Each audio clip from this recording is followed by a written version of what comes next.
Canon kill off mirrorless cameras. Oh, that's Dang, dang, dang. that is clickbait. That. Yeah, I know. What? Killed them off? What? Yeah. And then just a face like.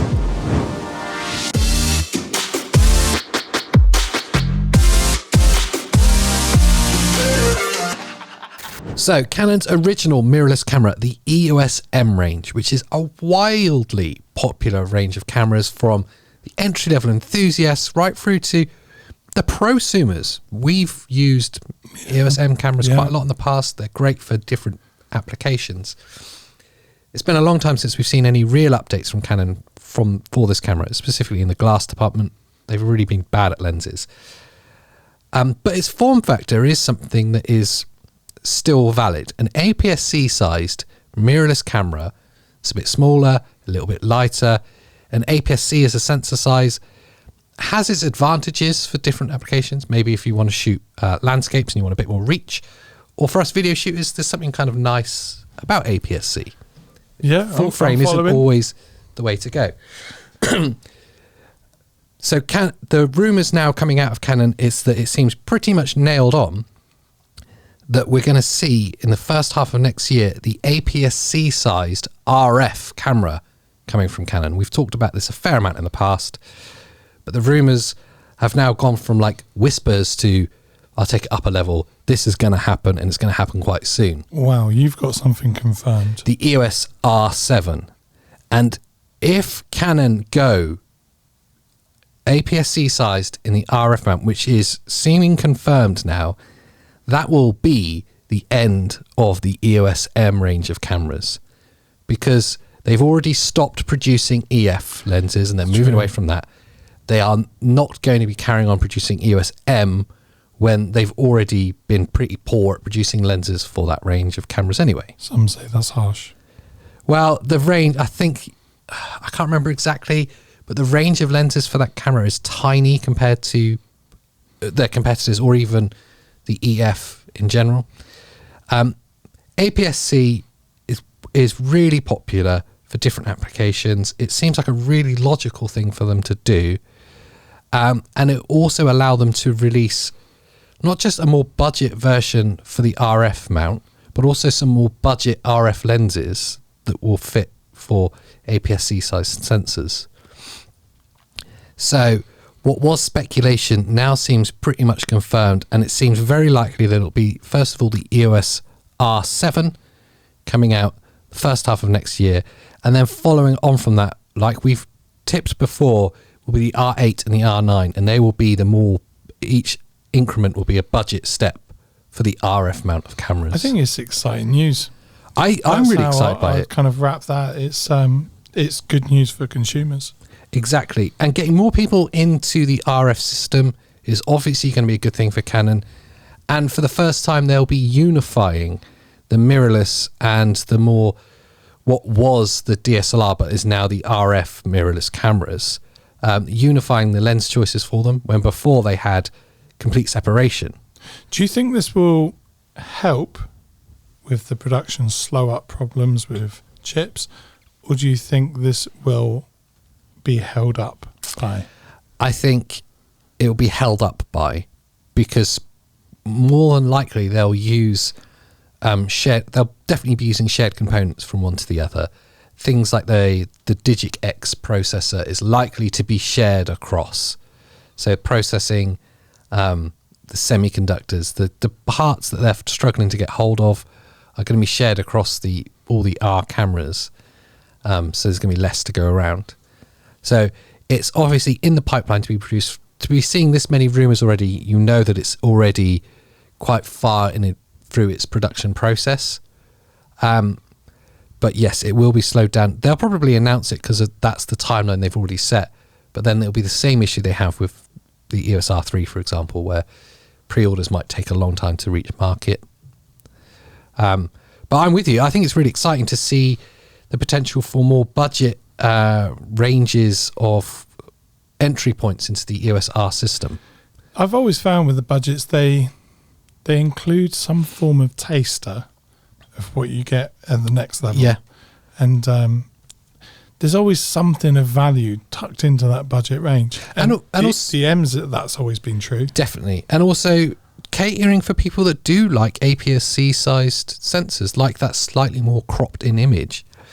When I think about our journey with DSLRs and hybrid filmmaking, it was all APS-C size sensors for the longest time. And then the progression was to Super 35. It wasn't to full frame, so it's still a cropped sensor. And I think about even the Evo that we bought, so Super 35, it's not full frame. It's only recently with moving over to Panasonic for our mirrorless cameras that we went full frame.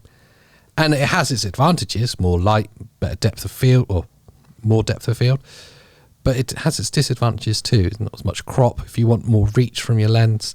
And APS-C is probably closer to Super 35 for more of a kind of filmic look, personally. Got really deep. I did got really deep. But I'm excited. I mean, I'll be excited to see the R7. Yeah, honestly, I think it's good news. Predictable and good news. Yeah, good for the consumer. Let's just hope that they can get it to market. And with the current hold-ups, that's a real concern. Anytime there's a camera announcement news of any sort, I'm always a bit sceptical of, well, with a huge backlog now, with every manufacturer, every big brand out there, yeah, is throttled in how much turnover their brand can get because of production. So finally on this, as I opened the story, they kill off mirrorless cameras. Obviously, it's a bit churlish. They kill off their original mirrorless cameras, the EOS M. How do you feel about that? Is it time for it to go? It's evolution, isn't it? It's evolution. And I think, do you know what that means is it's basically they're no longer continuing production of those cameras, which does mean that they'll no longer continue to support making stuff for those cameras. But there's a decent enough ecosystem out there. Yes. So I would say it's still a great time to be buying into it. Yeah, definitely. If you find one on a shelf somewhere and it's got a reasonable price. Well, recently the M200, which is an entry-level version, but I think that has a normal retail of about £600. Yeah, it is. It was in the Black Friday sales for £3 was it? I think it was like £380. If you see that kind of deal, that's incredible. You're getting a lot of camera for your money there. And you can do a lot with them. Yeah, yeah. You know, it ticks a lot of boxes. It's definitely still up there, as you can't quite financially jump to a full DSLR. Like, I don't know, even if it was like the 70D or something of that sort, where you've got a vlog ability, you can turn the screen and you can put your hot shoe and everything on it. If you can't quite stretch to that, the M's are a great camera, and absolutely brilliant. And the only thing with the 200 is, of course, you can't. It's got no microphone jack. Yeah, yeah. So that kind of sucks. But so the M50 audio separate. It's a phenomenal camera. Yeah, yeah. And yes, Canon's lenses choices for the M's have always been poor. But if you're thinking about buying into it, or have recently bought into the M's, Sigma released a trilogy of lenses. We reviewed them on this channel, so have a look back through. 3 fast prime lenses for the M. They are phenomenal, and they'll make your camera look like a pro. Yeah, 100%. That's what I'd go for. You tend to see it with those like side-by-side YouTube videos. Yeah. Where you give a professional photographer a beginner's camera, and you give vice versa. Yeah. And it's honestly, the Sigma was just one of those that would blow you away every time. You think that's a really, really expensive setup they're using, because the quality is just awesome. Yeah. And it's a beautiful bit of glass, but I've always thought that kind of low key back in the day. Yeah. Sigma's glass is pretty good, but obviously it's off brand. Doesn't have that red ring that you want with your Canon. And everyone wants matchy in truth, don't you? If you've got a Canon camera, you want a Canon bit of glass. We all like it from the same stable, don't we? Yeah. But as the years have gone by, how things have changed. Sigma now produce beautiful glass, and the prices are reflecting that as well. You know, they've been able to push up their prices. Yeah, the art range are particularly expensive. So anyway, yes, the death of the EOS M is nigh. Sad times. Canon kill the M range? So that's it, the death of the EOS M. And that about wraps up this news story. If you've liked what you've seen, make sure you can comment or subscribe to the channel. That'd be awesome.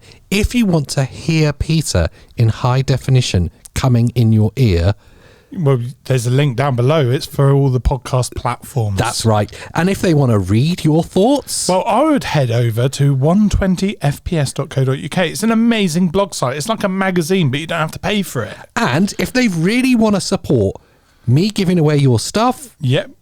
Well, not for giving away our stuff, but just if you want to support us, hit the join button below. It's the best way of giving me a little bit of income so I can buy more stuff that to give away. Will eventually steal. And you get exclusive videos. Yeah, who doesn't want that? Behind the scenes stuff. Extended, unedited. There was that time where you filmed me in the toilet. That was weird, but there's other stuff. You can look at that. Yeah, Peephole Cam Live is there. Just a live stream of you in the toilet. No, let's not make that a thing. That is now a thing. That's not a thing. Available to our highest tier of members on OnlyFans. No, I don't want that to be a thing. Nobody wants that. Anyway, you can listen, you can read, you can watch if you would want to watch, and you can join if you want more of that and you want to show some love. Thanks. Bye.